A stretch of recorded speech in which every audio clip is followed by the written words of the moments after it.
Værsgo. Præsident eller kongehus?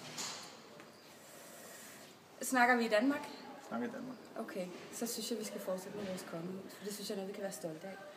Og så synes jeg, det er fint, at de bliver holdt uden for alt politik, at de bare er der som frontpersoner. Det er okay. Jeg synes, det er surt at betale til dem, men jeg synes, det er dejligt, at vi har dem her udad til. Og så har vi politikerne, der er adskilt fra det. Så det er min begrundelse. Nu. Præsident eller kongehus i Danmark? Kongehus. Fordi at kongehus er rigtig godt. Det er anderledes end det, man ser i udlandet. Og for turisme er det helt brilliant, og det er en dansk tradition. Nu. Jeg går ind for præsident, fordi han er folkevalgt frem for født til sin titel eller om.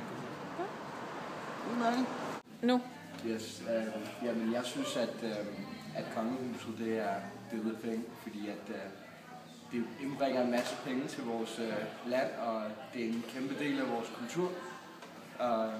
Jeg synes, der er flere fordele end ulemper ved at have et kongehus frem for en præsident, og det er også lidt specielt for vores land, kan man sige, ikke, at det kun er vores land, men generelt set findes det ikke særlig mange steder, så det er en kæmpe turistattraktion også. Nu. Kongehus eller præsident? Kongehus. Hvorfor? Hvorfor?